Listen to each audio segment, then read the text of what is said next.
Então, aqui a gente tem, no editorial deles, mais autoritário impossível. Ao ser acionada contra jornalista, a tal Procuradoria de Defesa da Democracia já diz a que veio. Não cabe ao Estado ter censores da verdade, que são usados apenas contra os inimigos do governo.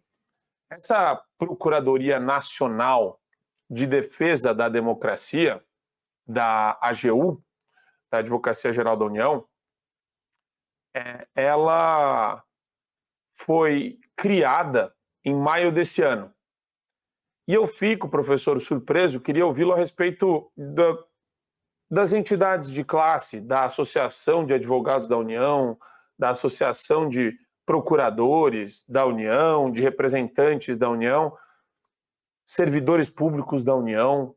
Quer dizer, tem milhões de pessoas nas ruas, né? Se chamar, milhões de pessoas vão. É que a direita está desmobilizada, mas se chamar, vai.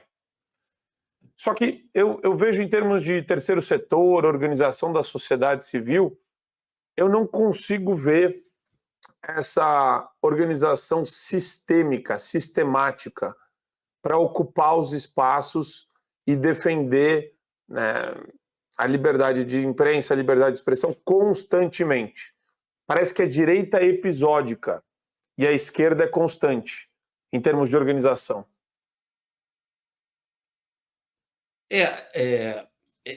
Essa Procuradoria de Defesa da Democracia, né, claramente foi criada como instrumento para cercear a liberdade de imprensa. Né?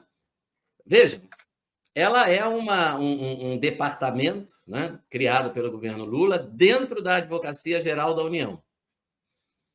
O que é a Advocacia Geral da União? A Advocacia Geral da União é o corpo de advogados incumbidos de defender o governo.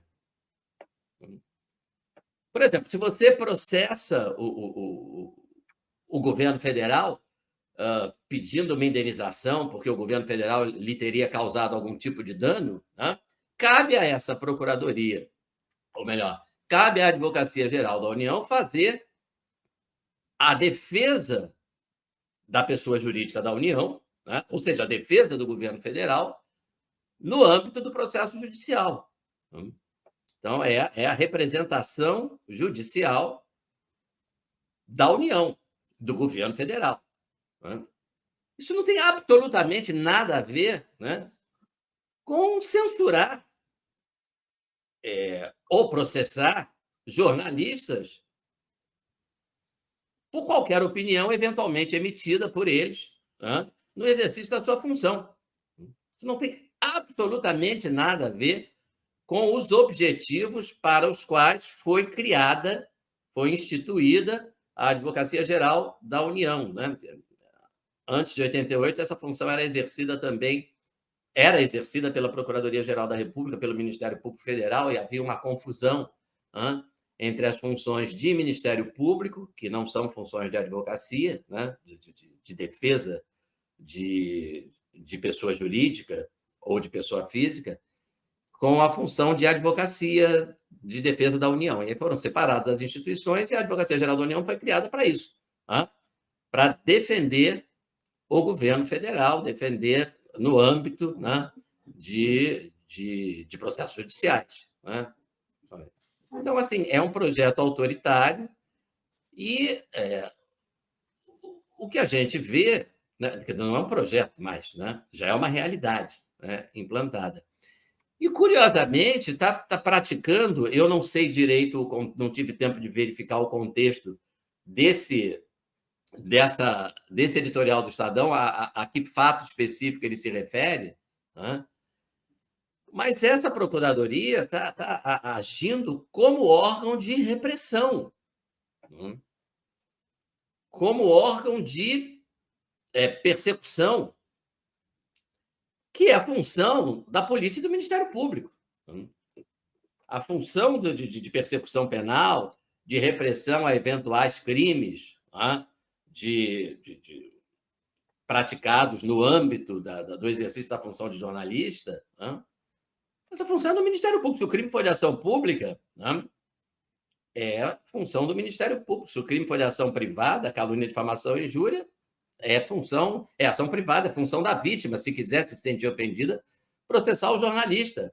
E aí vai o governo Lula... Que, aliás, é uma questão que deveria avançar no Brasil para sair da esfera penal. Deveria avançar. É uma pataquada, é uma palhaçada o que acontece. Não deveria nunca ser crime. Crimes contra a honra, nunca deveria existir isso. Isso daí é esfera civil.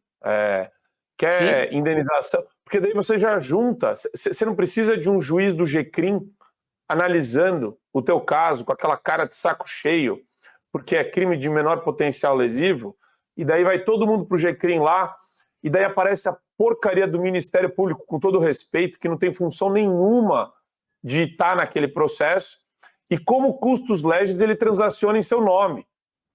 É um baita de um negócio mal feito, mal construído. A gente fala em disfuncionalidade o tempo todo no Supremo, essa é outra disfuncionalidade absurda.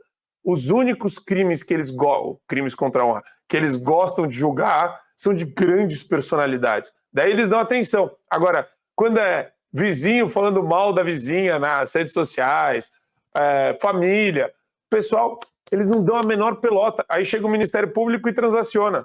Ele chega no final do processo e fala, 3 cestas básicas aqui, 10 horas de serviço comunitário, tá tudo certo. O MP não tem nada a ver com uma querela privada. É um Sim. negócio surreal isso daí. Exatamente. Né? Eu também acho que o Estado tem que intervir o mínimo possível. Né? Eu acho que eu comentei aqui, ou foi em algum outro programa, eu não lembro, mas assim, quando o Supremo julgou inconstitucional a lei de imprensa, né, eu lembro que a ABI, o Globo, Estadão, Folha, todo mundo se mobilizou para fazer uma campanha, né, a favor da revogação da lei de imprensa, dizendo basta o Código Penal, né, bastam os crimes contra a honra, qualquer atuação adicional, né, contra o jornalismo é um cerceamento indevido à liberdade de imprensa. Né? Eu sempre lembro desse fato, porque o contraponto o contraste é óbvio. Né? Hoje, quando a esquerda insiste em regular as redes sociais, regulamentar as redes sociais, né? A imensa maioria desses mesmos jornalistas que lá atrás diziam basta o Código Penal, hoje dizem precisamos de uma lei que regulamente as manifestações nas redes sociais. Internet não é terra de ninguém, blá, blá, blá, blá, blá, blá, blá. Quer dizer, quando era para eles, né, exclusivamente para eles não queriam uma lei de imprensa, mas agora eles são favoráveis a uma lei da internet que pode me punir porque supostamente eu divulguei uma notícia falsa e coisas desse tipo. Né? Então, assim, a criação dessa procuradoria de defesa, os nomes são muito, muito bonitos, né? Os nomes são sempre muito bonitos, sempre defesa da democracia, né? Me lembra sempre da República Democrática Alemã, né? É o exemplo perfeito. O nome do país era República Democrática Alemã, a ditadura horrorosa, com uma das mais temidas polícias políticas do mundo, Stasi, né? E era tão democrático, que construiu um muro, né? Na capital construiu um muro, claro que o muro foi chamado de muro antifascismo, né? E cujo objetivo era impedir que os seus cidadãos fugissem daquele paraíso de socialismo e democracia que era a Alemanha comunista. O nome era esse, RDA, República Democrática Alemã. Então, é a mesma democracia que consta no nome dessa procuradoria. Eu fico estarrecido de ver a falta também de mobilização dos próprios servidores que trabalham nessa carreira, não se mobilizarem contra isso. Aceitar com normalidade, você não vê nenhuma nota oficial de repúdio à criação dessa porcaria, você vê todo mundo acuado, todo mundo se sujeitando a cada impropério, a cada espaço que eles avançam, né? Eles olham um espacinho ali, então qual que é o espaço hoje que está sendo legitimado pelo Supremo? Defesa da democracia. Então, vamos instaurar isso em todas as pastas. Polícia Federal, bate na casa do fulano. Em nome do quê? Da defesa da democracia. Fulano de tal, advogado da União, você vai agora começar a levantar tweet de pessoas que falam contra o SUS, naquela polêmica do Faustão. Inclusive, o Messias falou a respeito disso. Vai fazer o quê? Você vai ver, não pode duvidar do SUS. Que negócio é esse? Criticar as instituições. Vai atrás desse cara. Onde é que já se viu falar mal do governo, né? Onde é que já se viu deixar falar mal do governo? Enquanto isso, o Supremo, você viu também a matéria, né? O Supremo está fazendo o primeiro prêmio para jornalista, né, que defende a democracia e as instituições. Um prêmio do Poder Judiciário. Então ele está querendo ver qual é o maior bajulador da imprensa. Eu fico imaginando a disputa que deve ter lá nos cafezinhos da Globo News, da CNN, para quem vai ganhar o prêmio. Qual é o maior bajulador do Supremo Tribunal Federal? O compromisso dos caras não é mais com a verdade. Eles querem ser sabujo de ditador. O Supremo deve achar que defender a democracia, por exemplo, é elogiar um tribunal que viola o princípio de que não há crime sem lei anterior que defina, que é um dos princípios fundamentais de um direito penal democrático, né? Um princípio que só foi abandonado explicitamente pelo Código Penal nazista. E agora pelo Supremo, quando criou, entre aspas, o crime por acordo, por decisão judicial. Né? Então, mandar alguém para a cadeia, sem que essa pessoa tenha cometido uma conduta prevista em lei como crime, quem elogiar isso provavelmente vai ganhar o prêmio de defesa da democracia do Supremo Tribunal Federal. E esse é o crime perfeito, né, professor? Eu posso esconder qualquer ato flagrantemente violador de direitos humanos, de liberdades fundamentais, de liberdades individuais, escondendo ele dentro de uma decisão judicial. Se eu posso decidir conforme a minha consciência, ou seja, eu coloco qualquer fundamento pseudo-constitucional, eu coloco qualquer artigo de qualquer lei federal e está construída aquela porcaria lá de fundamentação da decisão judicial, então você pode cometer qualquer tipo de ato, por mais arbitrário que ele seja, e você sempre vai sair por essa. É um negócio estarrecedor, assim. A gente ainda tem que fazer... Tem o livro negro do comunismo, a gente tem que fazer o livro negro do judiciário brasileiro, ou do sistema de justiça brasileiro. Porque esse período da história, a minha visão, né, é o período mais macabro que a gente já viveu na história do Brasil. Na história inteira do Brasil.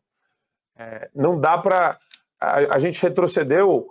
O pessoal fala, direitos de primeira geração. A gente está pré-direitos de primeira geração. A gente está num reino completamente absolutista aqui. A gente depende do voluntarismo dos reis encastelados do Supremo Tribunal Federal. Eu até brinco, eu gosto de chamá-los agora de supremacistas.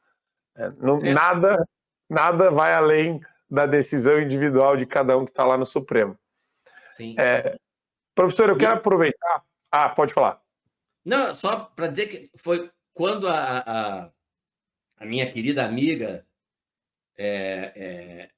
e colega, né, do Ministério Público do Paraná, Cláudia Piovesan, né, quando ela lançou o projeto de reunir um grupo para escrever sobre o inquérito das fake news, né, o que acabou sendo o livro O Inquérito do Fim do Mundo, o objetivo era exatamente esse, quer dizer, registrar um período de absoluta anormalidade, né?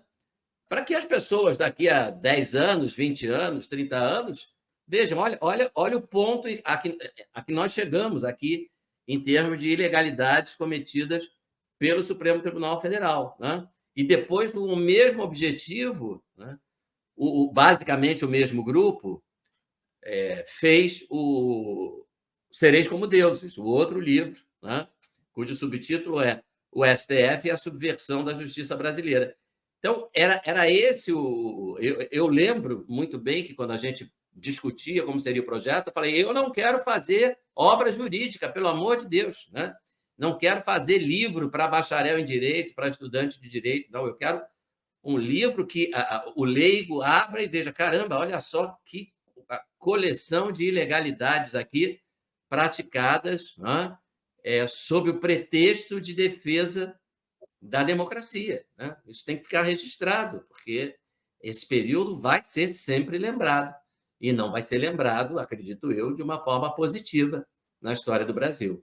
Para você ter acesso ao conteúdo integral do Fio Diário, é fundamental que você assine agora a plataforma e aproveite as condições que a gente tem promocionais para você ter todos os acessos aos programas Adrilles sobre Tudo, Marco Antônio em Direita, Além do Ponto G, entrevistas com personalidades nacionais e internacionais, óbvio, Show da Manhã e várias outras atrações do Fio Diário.